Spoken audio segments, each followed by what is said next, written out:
I'm going to share 2 or 3 things with you today. I'm going to speak for about 35 minutes. First, I'll share how I came to work at the intersection of Black and Native histories. And second, I'll share a piece of my own family history in the US South and West, drawn from the book that was mentioned. And I'm going to start sharing my screen.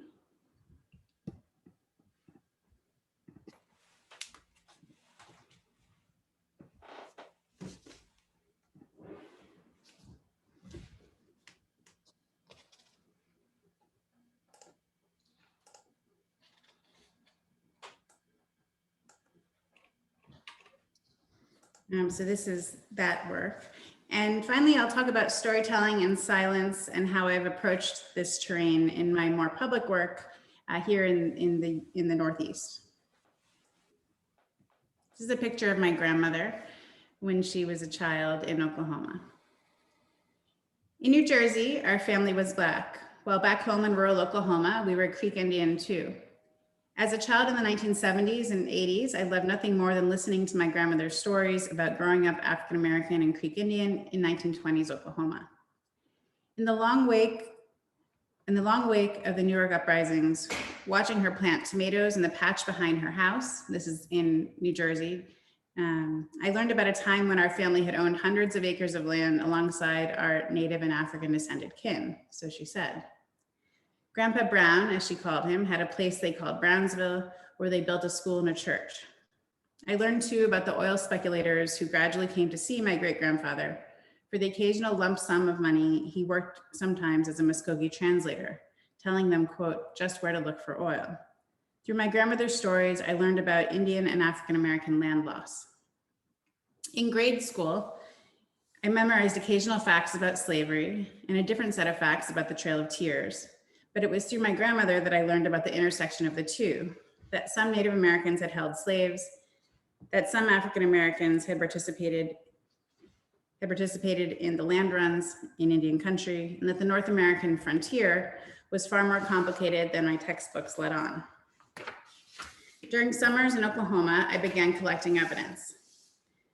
My great uncle Thurman would take us out to Brownsville, driving red dirt roads for hours, following the perfectly rectangular perimeter of the 1,000-acre home place. There was no longer a house there, but we found the steps to what had been the school amidst a landscape of tall grass and oil wells.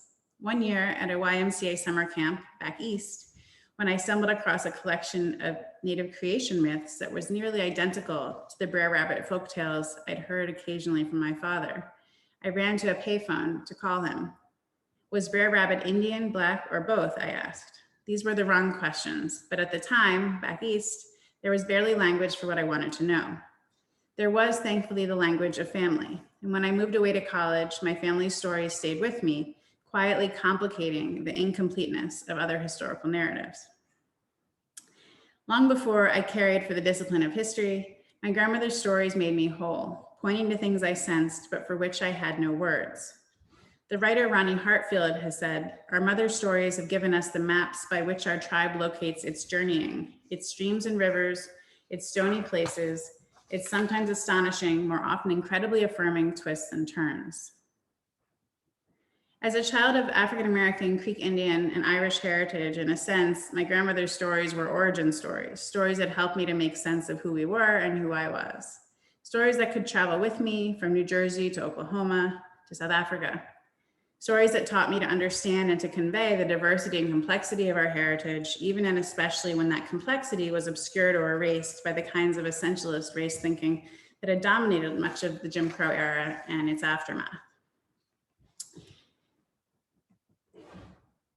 So like most home places, this place called Brownsville that I mentioned was incredibly important to my family. Throughout my childhood, it loomed larger than life. Uncle Thurman's insistence on tracing the perimeter of it with his grandchildren, highlighting how long it took to get all the way around. The message was, this was once part of our family. We might not have much now, but then we may have. Unlike most home places, however, this one had belonged to the family for only a few short years, no more than a decade in the early 20th century. The oil companies rushed in the 1910s, buying up mineral rights and offering lump sums, and eventually the land was mortgaged and then lost. And this was the case with the vast majority of allotments that were held by Black and Native and Black Indian individuals. To this day, the oil wells up and down where the house used to stand. My Uncle Thurman had spent part of his childhood out there and was raised by his grandfather, Thomas Jefferson Brown. Brown was the one of all of my ancestors that I had the most stories about from the beginning. And when I started my book research, his was the first biography I set out to reconstruct. So this is a picture on the left of Thomas Jefferson Brown's son. I don't have a picture of Thomas Jefferson Brown himself, but I can tell you a little bit about him. While the majority of new settlers in post-emancipation Indian Territory, which later became the state of Oklahoma, were identified as white, many of these new settlers identified as Black or as the category of mulatto, which was in existence at the time. Born in Arkansas in the 1850s to an African-American man and an Irish woman, Brown was one such settler and my own great-great-grandfather.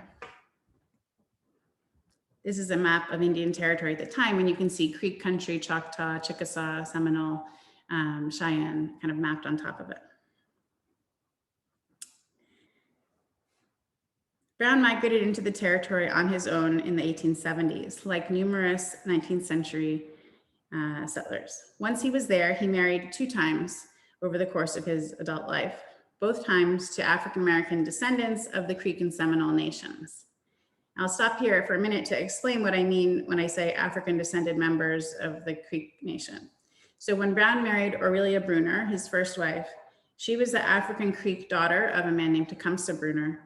And in the early 1870s, by marrying Aurelia, he married into a long, rich history of the Bruner family and of the Creek and Seminole nations. And this included members of African descent who had migrated from Alabama in the 1830s as part of Indian removal with the Creek and Seminole peoples. Hundreds of women and men, like those in Aurelia's family, were known in the Muskogean language as Esteleste, the Creek word used to refer to African descended people of the Creek Nation. Many had lived among the Creeks in the Southeast for centuries, sharing a language, food, worldviews, and kinship ties. Now, as you might know, a diversity of relationships existed in this context. So you had many sometimes conflicting patterns overlapping. These included adoption, captivity, marriage, and enslavement. There was no single categorical pattern that defined relations between Creeks and Africans and African Americans at the time.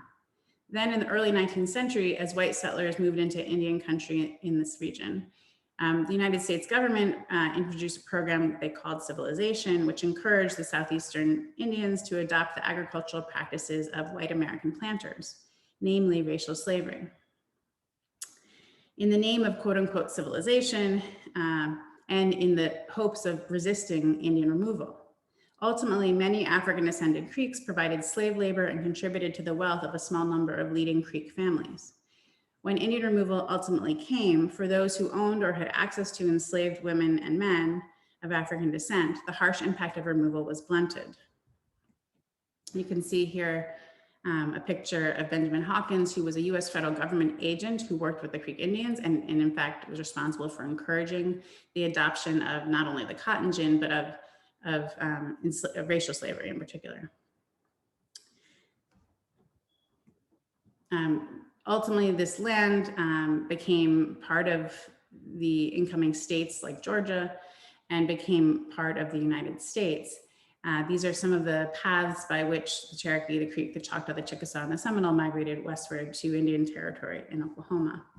Now, if you think about the kind of economics behind this move by the US government to forcibly remove and violently remove Native peoples westward, these maps of cotton production help to explain part of that picture. So this is a map of cotton production in 1820, and for every 1 dot, you have 2,000 cotton bales.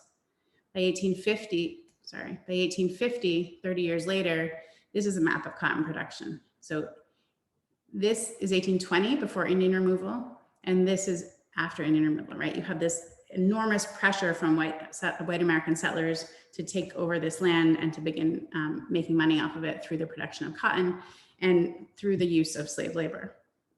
And by 1860, on the eve of the Civil War, it's even more intensified.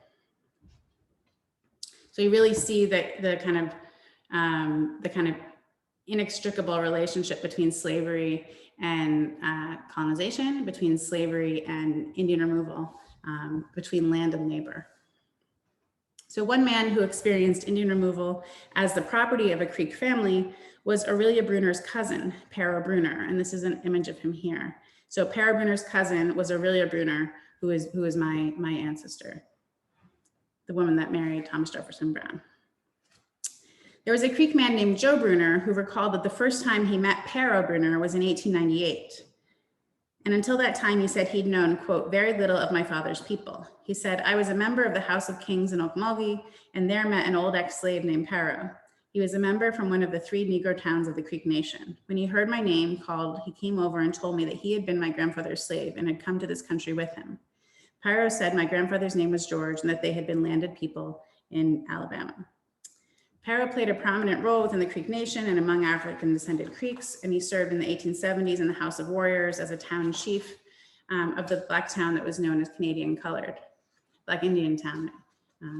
Thomas Jefferson Brown's children referred to Pero as Uncle Pero Bruner, as he was a relative of Aurelia's.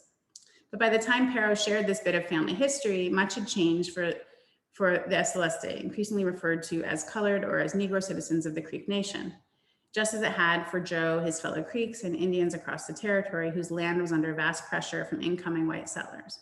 So at this point, similar kinds of pressure, economic and otherwise, are happening in what's about to become the state of Oklahoma, right? So first pressure in the Southeast, and then pressure on the lands to which the Creek were removed. So I'll skip forward a little bit further, but in 1890s, there were these land-hungry settlers that were pushing in, and the federal government ultimately coerced compliance with what was called the Dawes Allotment Act, claiming all collectively held native lands and overseeing the Dawes Commission's assignment of individual allotments. Acre by acre, the Dawes Act depleted the American Indian land base, forced American Indians into capitalist land markets, and imposed patrilineal nuclear households in place of long-standing matrilineal societies. Of course, the biggest part of this is that these were lands that were meant to be collectively held in perpetuity, collectively held and farmed and shared. And suddenly you had to prove that your name was on a certain list in order to gain access to a small individual allotment, which was then potentially available for sale. So no longer collectively owned, no longer guaranteed for perpetuity. One of the most glaring flaws in this deeply problematic allotment process, in Indian Territory in particular, lay in the Commission's emphasis on what they called blood quantum, and the distinction that was drawn or made between Creeks and freed people or former slaves of the Creek Nation, who made up as much as 1/3 of the Creek population. Determining what they called quantum of blood for purposes of allotting land was hardly straightforward. There was a Creek man named Silas Jefferson who testified in 1895 when he was asked whether he knew any former slaves who were also native or descendants of Indians. He said, I have seen many a one. Jefferson testified further that in Creek country, it was impossible to tell whether someone was Indian or Black or white by appearances. And yet all property restrictions and eligibility for benefits were made contingent upon this percentage. This is a picture of the Dawes commissioners enrolling freed people at Fort Gibson around 1900. And what happened was they would set up 2 different tents. And if the commissioner decided that you, or the agent of the commission decided that you appeared to be Black, right, they would send you to one tent where you would get a certain, you'd be eligible for a certain allotment of land. And if they looked at you and determined that you were not Black and perhaps you were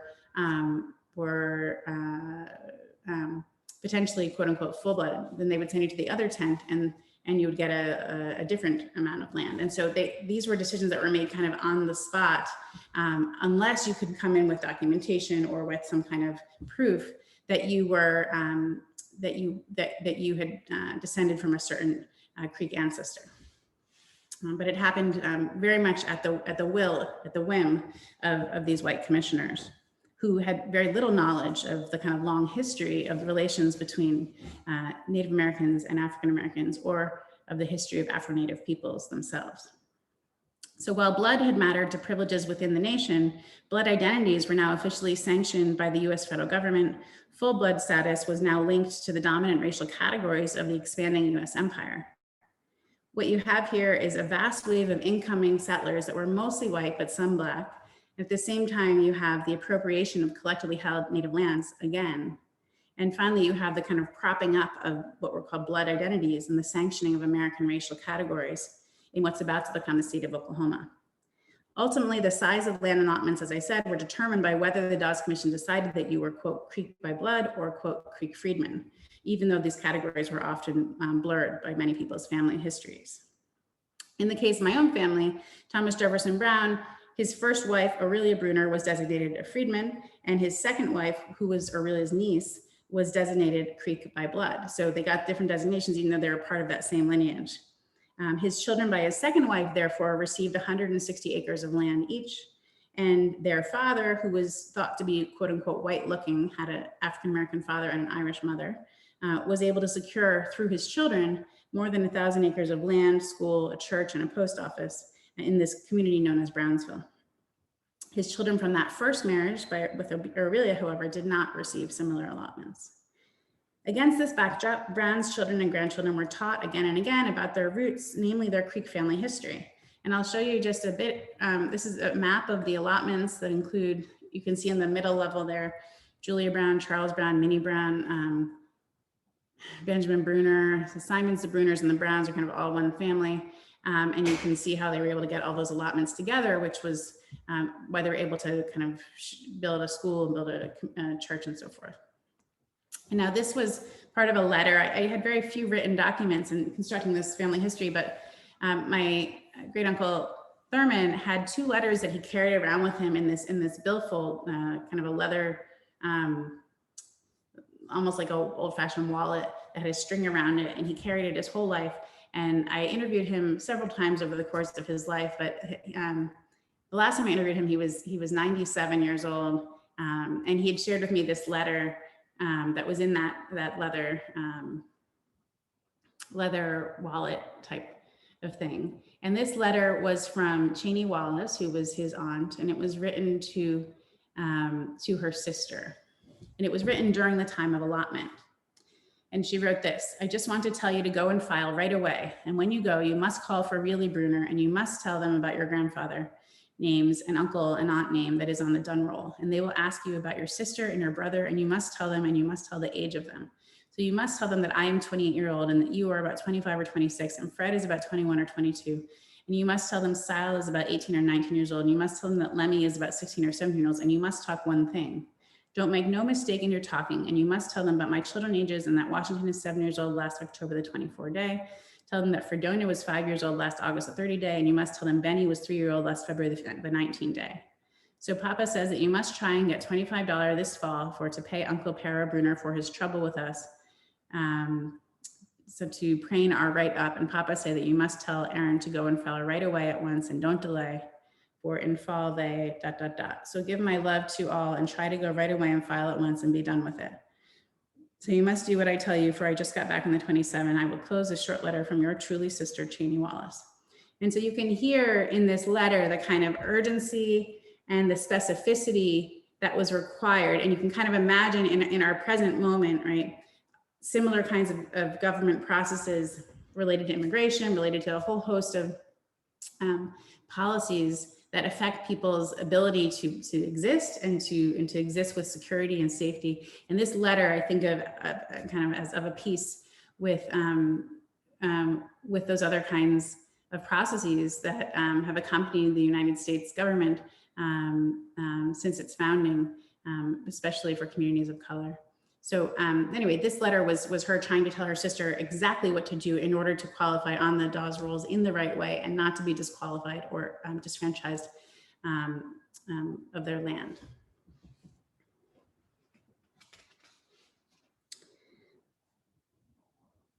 So my great aunt Marzetta Wesley recalled, Papa always told me, you are not a freedman. Others may say they are, but you are not. You are Caesar Simon's great-great-granddaughter and Charity Simon. In this way, Brown attempted to link his children's fate not to race, but to nation, in this case to the Creek Nation.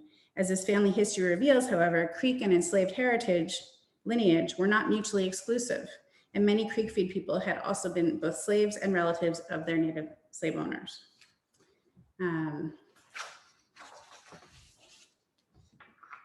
Here you can see what happens next. This is the oil fields within the Creek, the Cherokee, the Choctaw, the Chickasaw, Seminole nations. After the land was lost, essentially to oil speculation, Brownsville was largely remembered by 20th century descendants as Thomas Jefferson Brown's land, not as Julia Simon's nor as Aurelia Bruner's. And it was remembered later as a Black settlement, not as an Indian or a Black Indian one. This is partly because Thomas Jefferson Brown appeared in many 20th century recollections within the family as the kind of patriarch, because it was he, descendants thought, who had arranged the placement of the allotments adjacent to one another, applied for and received the post office, set up the schoolhouse and church, or at least it was remembered that way. And it was because he outlived both Aurelia Bruner and Julia Simon. He outlived both of his wives, who were Creek. And in the 20th century, his third wife was a not, quote unquote, non-native African-American woman who came from South Carolina. But as I have shown, it is also because of much broader changes that were afoot in Indian Territory in Oklahoma in the early 1900s, most importantly, the importing of US racial categories into the territory. This shift was soon bolstered by a Jim Crow state that, for purposes of segregation, classified non-Black Creeks as white and African Creeks as Black. So the kind of Jim Crow system comes in with statehood and imposes a Black-white designation that in many ways ignores the Native history of the place. And you see this also in family histories. So there are some family histories in Oklahoma where at this moment, with the coming of Oklahoma statehood, you have extended family networks where one branch of the family becomes Creek or Cherokee, the other branch becomes Black and has no access to their Creek or Cherokee ancestry. And the first branch denies being related to the second branch. There's actually whole family histories that had these rifts that emerged in part because of anti-Black racism, in large part because of anti-Black racism, which was by this point taken root in the territory and in early Oklahoma. Okay, so at the age of 96, my great uncle Thurman Brown was one descendant who, having grown up in Brownsville, remembered it the way it actually was. While examining an allotment map of the area at the time, I said to him, and this was in the early 2000s, I said, this would have been Grandpa Brown's land. He looked up from the map abruptly and said, you mean Grandma Brown? Grandpa Brown didn't have any land. Having witnessed the first century of Oklahoma statehood, Thurman knew better than most the historical relationship between land and identity. Willfully tying the land to his Black Indian grandmother, Julia Simon Brown, Thurman highlighted the origins of this land as a 19th century Creek allotment at a time before widespread African-American settlement and the rise of Jim Crow, when African-Americans could still be Creek. Building upon bits and pieces of family lore, within my own family, the book that I wrote was about the migratory lives of what I called freedom's first generation, a generation of women and men who were born enslaved, children at the time of emancipation, and together experienced the rise and fall of Reconstruction within and then beyond the US South. And I told this story through the lives of my own ancestors. So as I said, I'm descended from two of the people that I traced, Thomas Jefferson Brown and another great-grandfather, Monroe Coleman. These were my grandmother's grandfathers, and she grew up knowing them. I traced their migration out of the South and into the West, what was Indian Territory and what became Oklahoma after the Civil War. Their lives and choices complicate how we think about this period. They reveal the transnational and multiracial dimensions of freedom's first generation. These are some of the maps of the region that you can find on postcards. So you can see a map of Oklahoma on the top left there. That's a map of Indian Territory that shows the divisions between the various peoples. You can see in the bottom right, a different postcard map of the Black towns of Oklahoma, right? And so as I approached this book project, 10, 15 years ago, I was thinking about why these were always separate postcards and and why we couldn't map them together, right? Which is how it made more sense in my family. And so I did create a map for the book that shows a much larger number of not only Black towns, but also Afro-Native towns and settlements that were less formalized, but were nonetheless meaningful and important to people's lives and livelihoods across the late 19th century and early 20th century. This is a picture here of the homestead where my my grandmother's grandfather, Monroe Coleman, who lived adjacent to Brownsville, where he had settled. Okay, so in doing this work, I've steered wide and clear of the seduction of ready-made stories about race and power that might have obvious heroes and villains, choosing instead settings whose dynamics of race and power are admittedly complex and not always obvious. So I treated African Americans and Native Americans as complex actors on the so-called frontier by paying attention to the presence of Native Americans as slaveholders, some of them, and the presence, some of them, of African Americans as settlers on Indian land. I try to offer stories about our linked vulnerabilities that reflect the overlapping and interconnected struggles that humans have always faced and continue to face today. In this sense, my project was about how people, in the face of adversity, make freedom real.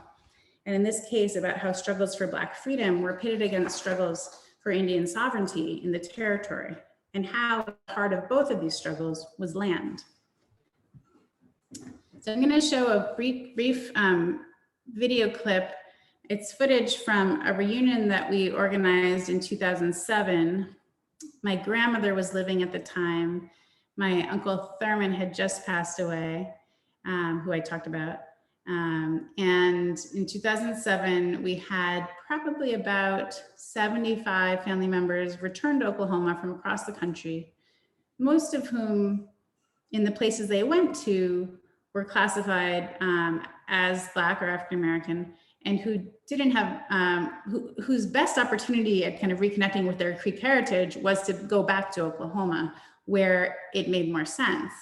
And so we filmed this return to Brownsville in particular, and to a cemetery that we were looking for on the property, cemetery where Thomas Jefferson Brown had been buried. My grandmother had been there 80 years prior. So she was there once in 1928 when she was 5 years old. And then the next time she went back was this time that I'll show you on the footage in 2007.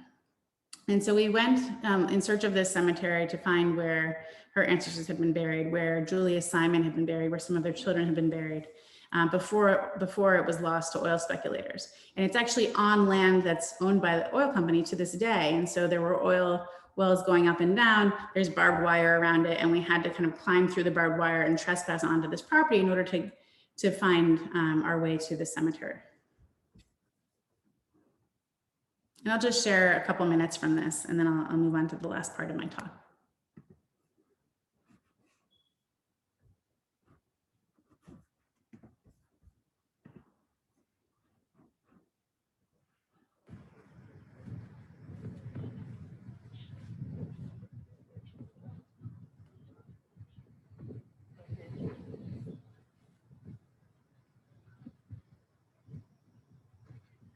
That's my grandmother there in the yellow hat.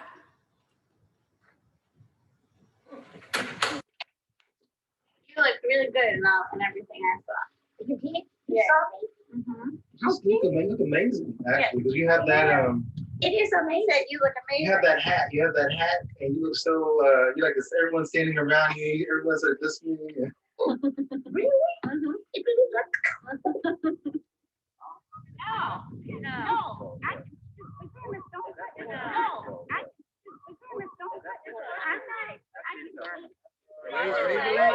Watch your leg, watch your leg, watch your leg. That's good.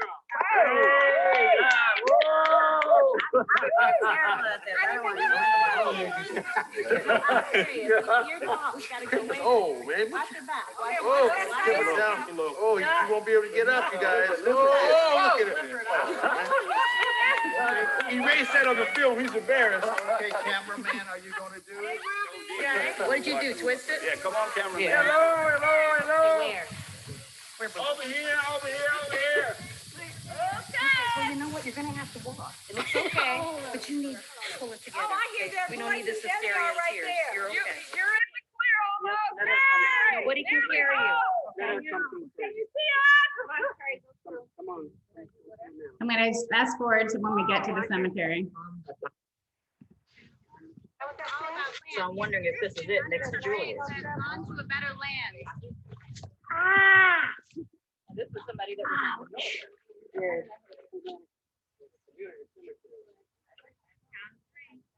That's Cheney Wallace, who I read the letter from. This is so Oklahoma, because this woman's gravesite says "gone to a better land," and they were all about land. Yeah.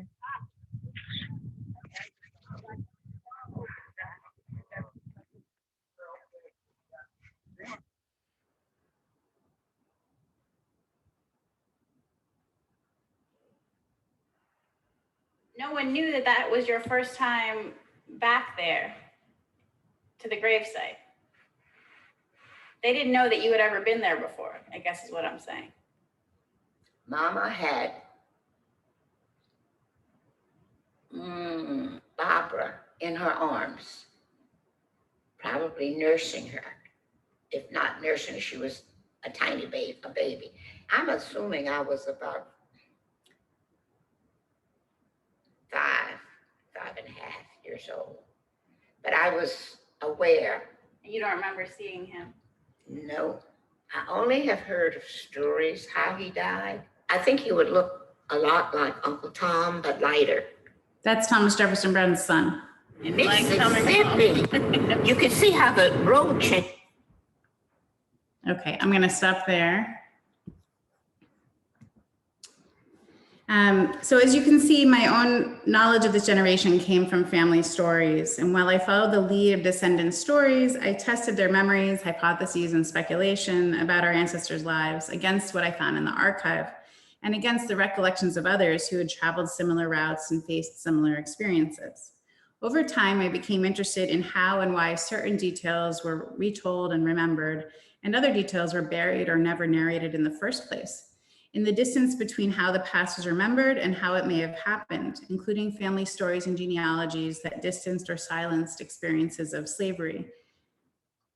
While the questions I pursued frequently diverged from those that most interested descendants, local genealogists, and amateur historians, I found ways to appreciate the stakes of these perspectives. History may be the enemy of memory, as one historian has written, but there are regions of the past that only memory knows. This is a picture of my grandmother as a young woman on the front row, second from the left, with her sisters and brothers. Along the way, one of the most persistent patterns I noticed was that the family stories about slavery and freedom that I heard at home were largely stories about men my family took pride in as quiet or not so quiet freedom fighters who escaped lynchings, purchased land, built schools, and fought back at white night riders before heading to the Creek Nation in the middle of the night. I had probably, and here I'm talking about the incoming settlers. So not the Bruner and Simons, not the women's families who they married into, but the African-American men who were escaping slavery from the US South under white slave owners. I had probably heard the same story about my grandpa Coleman, who you saw in front of that house, arriving by train to Oklahoma, repeated 100 times before I learned to listen and probe for words about his wives or daughters.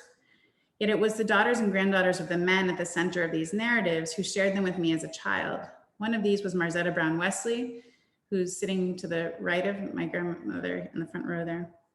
My grandmother's eldest sister, who served as one of our family historians for much of the 20th century. Aunt Marzetta was one of the many women of this period who held tightly to particular versions of family stories, serving as gatekeepers in the first line of defense against the constant threat of reputational damage. Like many of her generation, born in the 1910s in and around the Black towns of Oklahoma, Aunt Marzetta tended to tell only the best or most quote unquote respectable parts of our history and our lives for reasons that are both tragic and understandable. And perhaps you all have parts of your family histories that resemble this as well. This is a picture of a woman named Ella Shepard, who was not a relative of mine to my knowledge, but who spoke about, and she was a beautiful musician, pianist, and singer, part of the Fisk Jubilee Singers in the 1870s. She had been enslaved as a child, and she spoke later about what she called the slave songs, what were later termed spirituals. She said the slave songs were never used by us then in public. They were associated with slavery and the dark past and represented the things to be forgotten. Then too, they were sacred to our parents who used them in their religious worship and shouted over them. The historian Darlene Clark Hine has noted that many dimensions of our past that many African-American women of this generation believed, quote, better left unknown, unwritten, unspoken, except in whispered tones. As Fisk Jubilee singer and pianist Ella Shepard recalled here, they were associated with slavery in the dark past and represented the things to be forgotten. These sorts of hidden transcripts formed the roots of respectability politics that came to dominate much of African-American life, family history, and historical narratives in the 20th century. The oral versions of stories often rang with pride and self-determination while pointing to a haunting underside of worry, vulnerability, and trauma that we attempted to leave behind. In the context of migration, the past sometimes became a place as much as a time, and migration mapped family history and genealogy. And yet these buried secrets and conspicuous silences haunted and shaped the present in Oklahoma. As Oklahoman Ralph Ellison once wrote, our unknown history doesn't stop having consequences, even though we ignore them. This unknown history includes countless stories of violence, terror, and vulnerability, stories erased or obscured by segregation, shame, or silence, stories that fail to conform to exceptionalist narratives of racial uplift, and stories that were not built to invoke pride. Shards and slices of lives, many of them were not stories at all. I should note that when I write about family and family history, I'm not writing about biology, blood, or DNA, but about kinship and attachment. That is, the social, political, and economic constraints of family formation and narration. I try to write and rewrite into my stories the names of non-biological relations who were not nonetheless family, but who were necessarily family, as well as the names of biological relations, including children born outside of legal marriages and the children of second, third, and hidden families, about whom others dared not speak. In this way, I try to fill the space between the official truth of lineage and property inheritance and the unofficial truth of who people parented, comforted, and struggled alongside. In this sense, I'm trying to illuminate kind of the constructed nature of family history, lineage, and pedigree, and the unsung diversity of sexual, marital, familial, and household relations upon which North American history has proceeded. This includes people who did not adhere to the contemporary dictates of nation, gender, class, or especially race, and some who have been systematically misremembered, obscured, or omitted from written records, as well as from oral traditions. The scholar E. Francis White has said, the stories that we refuse to tell do matter. So in that spirit, and to conclude, I wanted to just share a little bit about the kind of the public work that I've been doing that relates to this. So when I moved to Boston, which is a city often defined by its historical attachments and public history, as well as critical erasures, I found ways to expand my interest in what we call public history. In addition to teaching students how to research and write rigorous family histories of their own, so that's something I do with my students, is give them the opportunity to write about their own ancestors, I began offering a place-based course on Black and Native New England in which we traveled around the city exploring sites.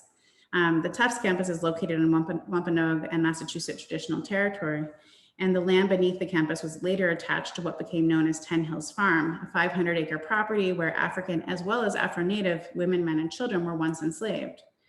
These were some of the supposed erasures of the past that continue to obscure our understanding of the present. And so that course on Black and Native New England led us, myself and my colleague Carrie Greenwich, to co-found the African American Trail Project at Tufts, which was an attempt to map African American, but also Black, Native, and diasporic sites across the state of Massachusetts. We were trying to build historical memory, intergenerational community, and to place present-day struggles for racial justice in the context of these historic communities. And I can show you, let's see, I'm going to show you, if I can find it.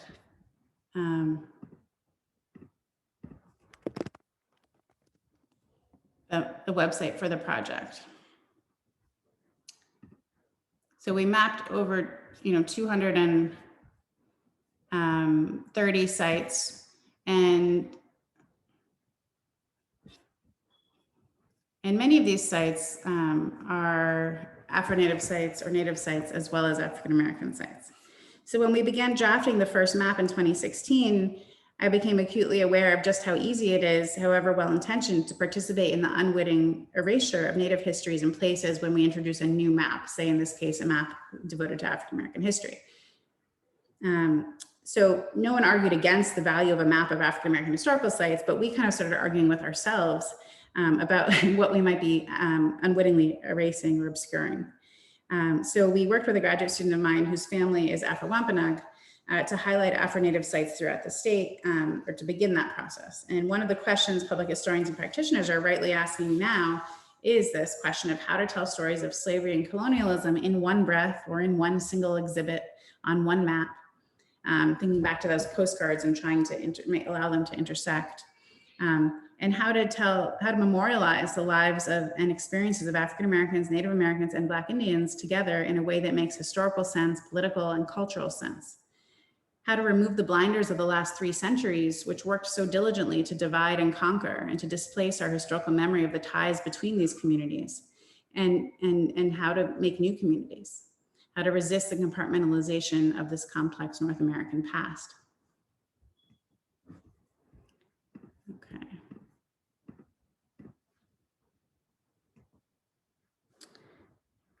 So the writer Keith Basso wrote a book called Wisdom Sits in Places about the Western Apache.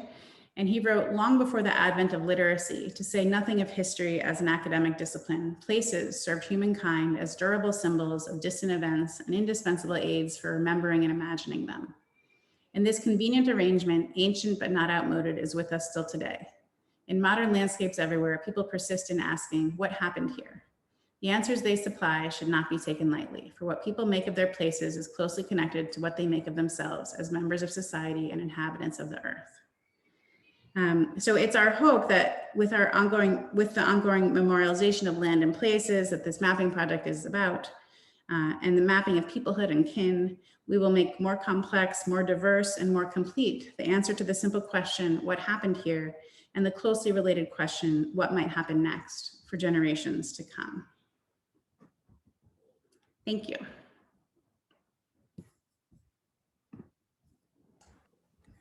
Thank you very much, Dr. Field. That's fantastic. And at this point, we will be moving on into the question and answer section of this event. We have a couple questions that have already rolled in, and I'll encourage those of you watching from home or from work or wherever you might be on this possibly chilly day where you are, to send us your questions via the Q&A box. So let me get to one of the first ones I see here is, did you have any difficulty finding primary sources for your ancestors?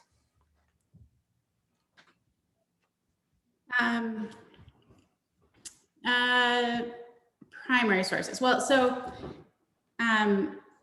the first set of primary sources that I worked with was really the stories that I heard from my grandmother and from her siblings and aunt and uncles. She had these 2 uncles, one of whom was 97 and the other 103 at the end of their lives, who we were able to talk with and interview. And those are the most important stories to me. I mean, I think I kind of alluded to, when I was growing up, I just really didn't like history. I was in a history class in the 1980s, which was mostly about the US presidents, and I didn't find that interesting. I didn't see how it connected to stuff I was interested in or to me or my family.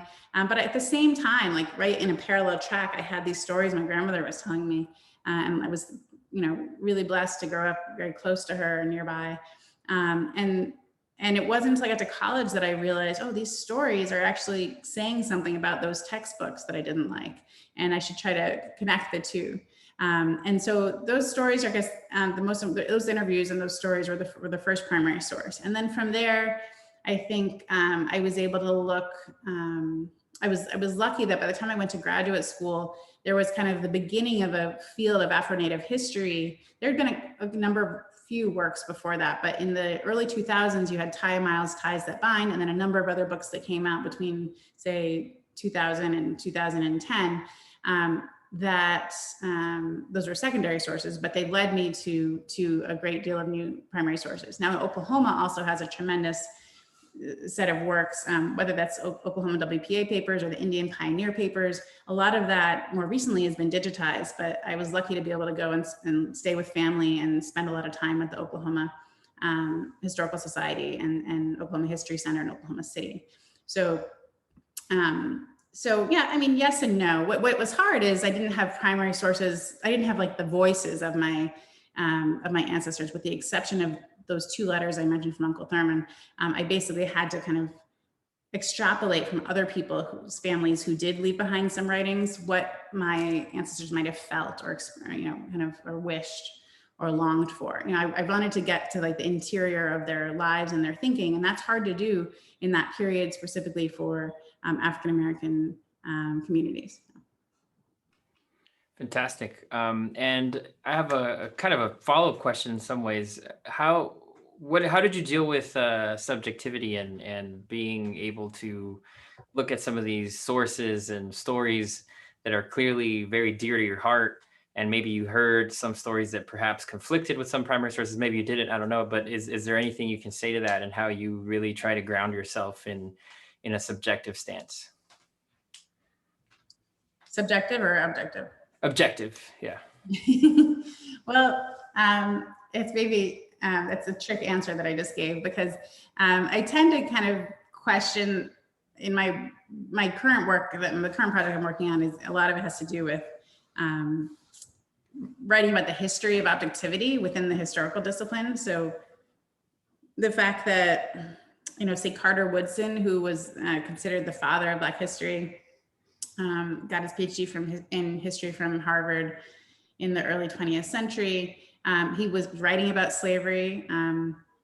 He was born to two parents who had been enslaved, but he couldn't write about that piece of it, you know, at least not as scholarship. So I'm really interested in how we all bring our own subjectivities to our work, and when that's allowed, what are the allowable forms of subjectivity, that, as Phil Deloria has put it, and when that's not allowed, and for whom, right? Who is allowed to be upfront about their relationship to their subject matter and who's not? I recognize it was a great privilege that I got to write about my own ancestors, and so I'm trying to kind of historicize that privilege. Great, thank you. Another question that's kind of related here as well is, how do you navigate sharing stories that have been untold, often because of pain and trauma? When and how do you know what to share or even to learn more about of the silenced histories, including especially family stories? So I'm looking for that. Oh, here it is. When and how do you know what to share? Okay, so, and by the way, these are such good questions. Is there a way that I want to kind of, I tried to screenshot, but is there a way you can kind of send me the questions afterwards in case we don't get to all of them? Yeah.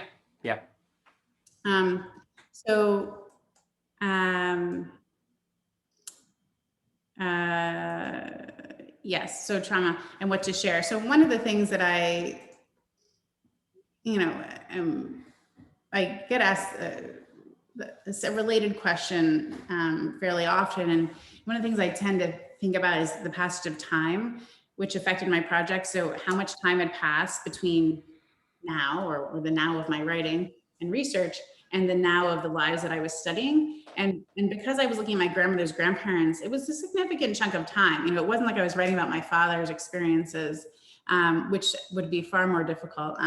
In my perspective on this is that, quote unquote, enough time had passed such that people were ready to kind of open up a bit about some of the trauma and pain that their grandparents had experienced.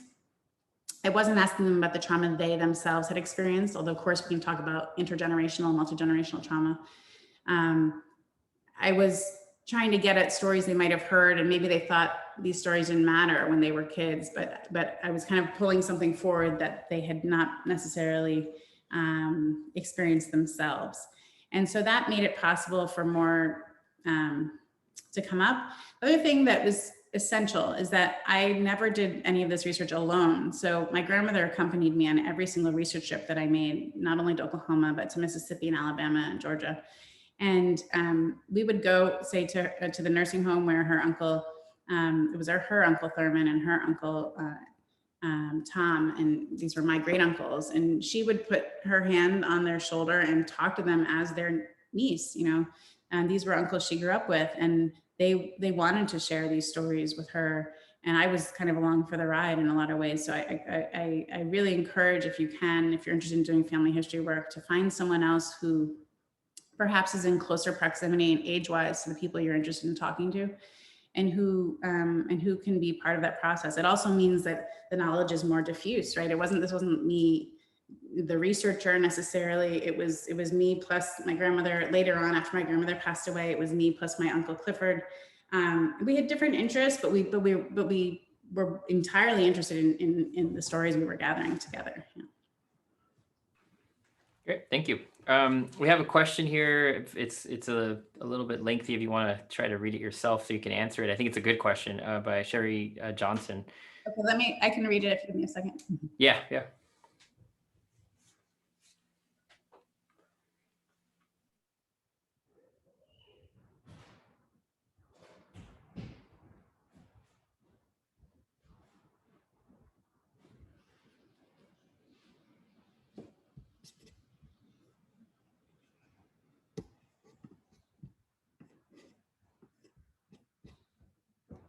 Can you talk to the language or evolution of language which characterizes this belonging? Is it tied to land or sovereignty struggles? And how does the migration off of ancestral land exacerbate the conversation?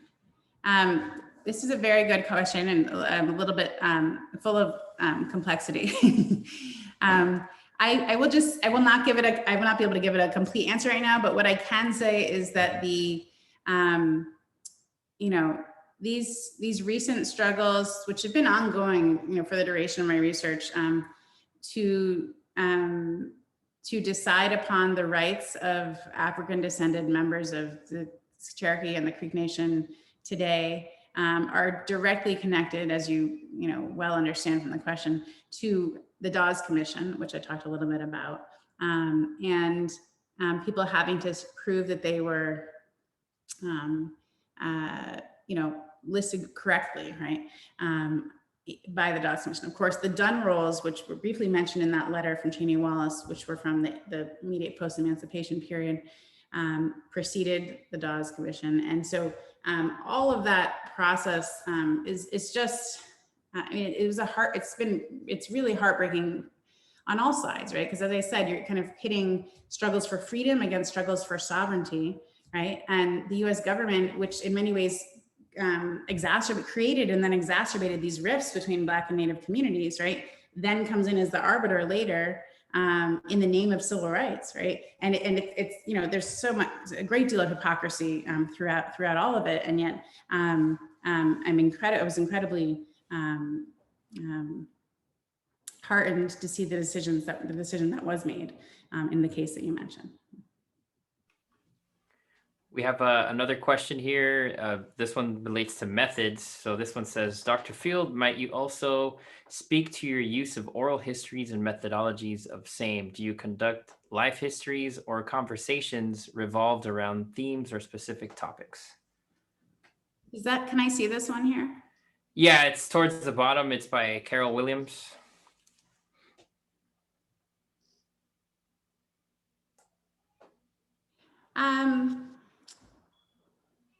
So, I think I ultimately in the book that I published, I didn't use a lot of oral history per se, right? I didn't have a lot of quotes from my relatives. There were a few. More so, what I became interested in was what are the 2 or 3 or 4 turns of phrases that people referenced a lot, and then how can I figure out what was behind those, and then go to the kind of more traditional archive to contextualize those turns of phrases. So for instance, Grandpa came by train. Grandpa Coleman came by train. This was something repeated over and over again within the family. And I didn't really know why when I was growing up, but later on, when I started studying this, realized, oh, okay, that's because most people walked, and they were really proud to be able to say that he came by train. That meant that he had some sort of means and ability to get his family there by train. There was another one, Monroe Coleman, who I didn't talk about much today, but the next door neighbor of Grandpa Brown, he's the reason that my grandmother is descended from both, because the daughter of Monroe Coleman married the son of Thomas Jefferson Brown. So Monroe Coleman ends up joining what becomes a Back to Africa movement in the early 20th century to leave Oklahoma, particularly in response to the rise of racial violence and lynchings. And there are even some people of Afro-Native descent who end up participating in this Back to Africa movement. And I write a lot about that movement. It's kind of the last couple of chapters of my book. Now, growing up, what I heard from my grandmother was Grandpa went back to Africa with Garvey. And that was the story. When I got to graduate school, I realized that Marcus Garvey never actually made it to Africa. And then I said, well, then who did Grandpa go with? And so a lot of the research came out of that, that kind of misremembered thing, right? Garvey was a bigger figure in the public, and he kind of so big in public memory that the memory of the Garvey movement kind of obscured this earlier Back to Africa movement, which was the Chief Sam Back to Africa movement that I write about. So it's not kind of a long answer to your question, but basically I kind of was interested in the repetition of certain phrases and how things were remembered versus how they actually happened. Great. Do you see any questions you'd like to take a swing at here?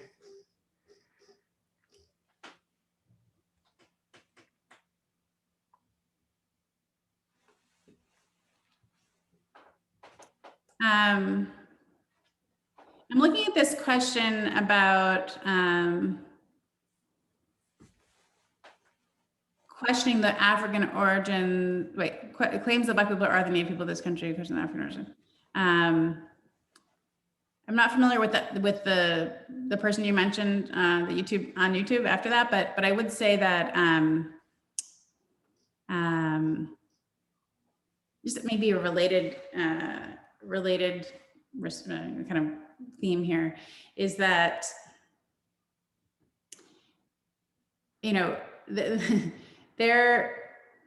you, in the context of the kind of Black family reunions and Black family history, there's a ton, right, of oral history about having a Cherokee ancestor, right, or having a Cherokee great grandmother. Like there's a lot of that, and you know, Henry Louis Gates Jr. Skip Gates would often say oh, everyone thinks that they actually are part of your name, but it's actually not always true.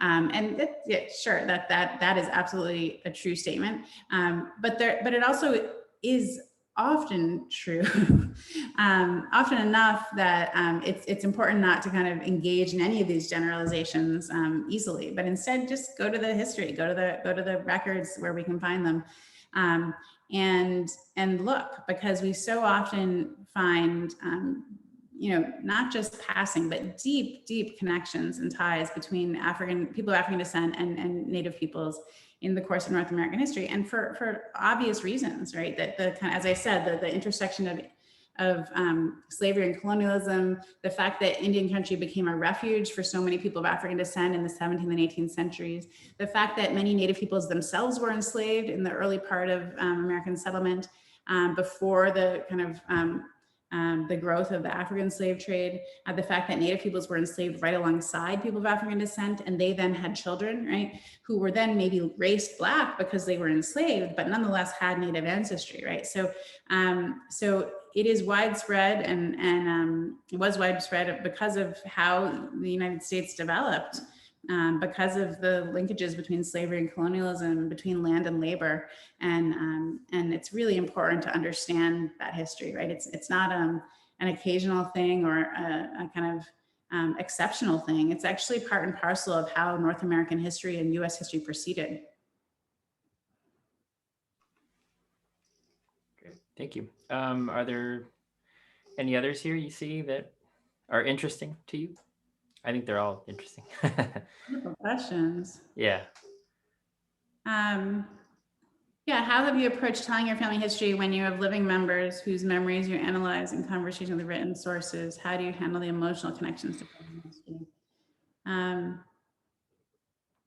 So as I said before, there were for the most part, people were wanting answers, and so I had, you know, my Uncle Clifford had been researching since 1965 or so, our family history, and more so he was interested in the Monroe Coleman branch, less the Thomas Jefferson Brown. But my Aunt Marzette had been researching the Thomas Jefferson Brown. I had lots of family historians, so to speak, within our family, and we had these regular family reunions every 7 years or so back in Oklahoma. And so from the time I was a child, the first one I went to was 1982. You know, and they weren't close together, right? The next one was in the 90s. I think we had a long break there, but they were really impactful, and they really shaped how I understood our past and my own identity. And I would say that there were, over time, I realized there were some stories people didn't want to talk about for good reason. There was a story of a young 1 or 2 year old that had died and perhaps had been murdered. This was in the context of disputes over land. And that story that I ended up including as much as I could in the book, but there were things, certainly stories of sexual violence and rape in the early 20th century that people didn't talk about initially. So they were very willing to talk about the history of lynching, the history of, this is why we left Mississippi, this is why we came to Oklahoma, this is why this migration happened, to escape the racial violence, to have greater economic opportunity. But of course, rape and sexual violence in particular were the counterpart, the kind of quieter counterpart to lynch law in that late 19th century period, and much less talked about until really recently. Thank you. Put this one as answered. I think there's a couple more in here. There's one here about tribal identity that I think you've kind of touched on, but I'm not sure if you want to check it out real quick and see if there's anything else you want to add to it. Right. So the Dunn rolls are important. DUNN. I think I mentioned. So I would definitely include those in terms of sources. And then the Indian Pioneer Papers, which are digitized and available online through, I want to say, I guess maybe it's through University of Oklahoma. Yeah. Okay. And I have a curiosity, a question regarding, is there any one source pertaining to your family in particular that you found very moving? And if you'd like to talk about what that was and its context, that I guess the one that impacted you the most and you were just really happy to find, or something like that. Yeah. I would probably say, not to be redundant, but the letter that I read aloud, there's something about the tone and the insistence and the repetition, that it felt,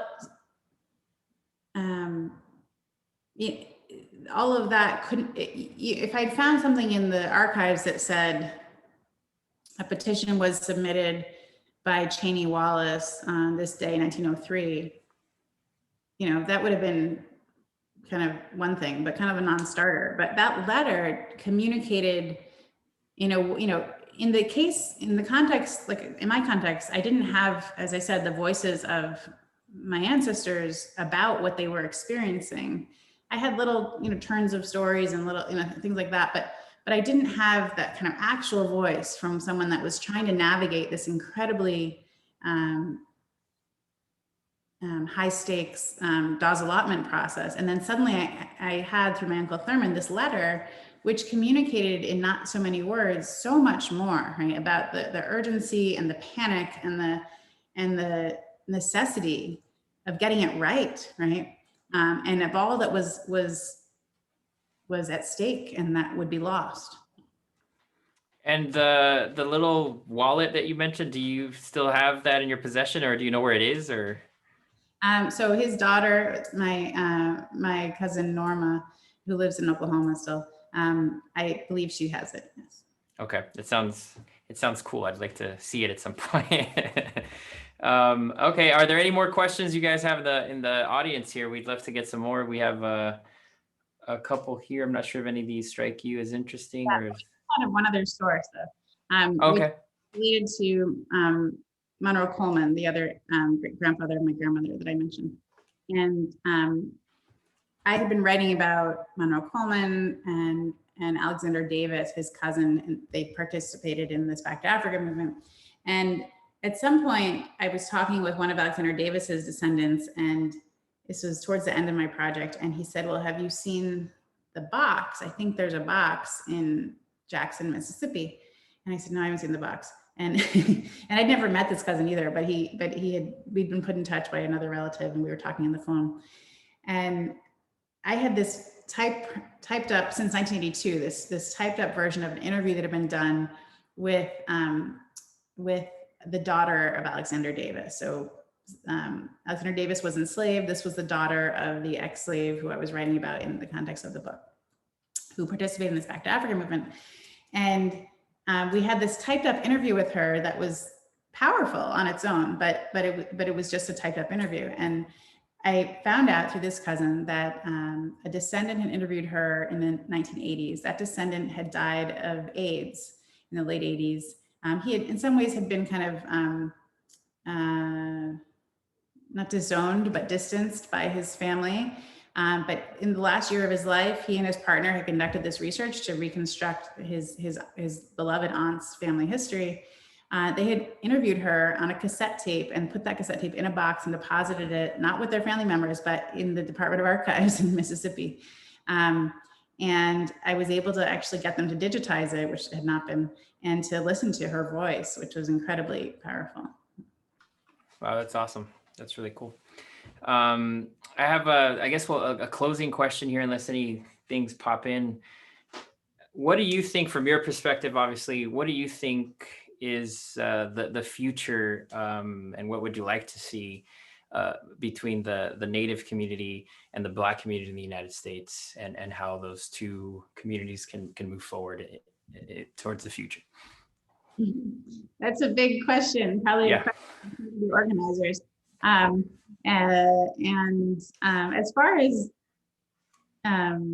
what historians can do, I think that we can provide, the Trail Project that I mentioned is an attempt to kind of place in context present day struggles for racial justice, and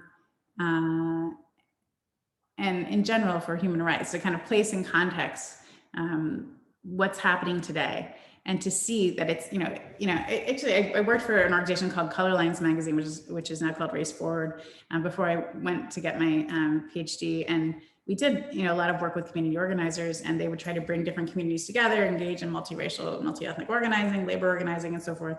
And, if I had known then kind of the deep history of, labor organizing across these kind of lines going back to the 17th century, right?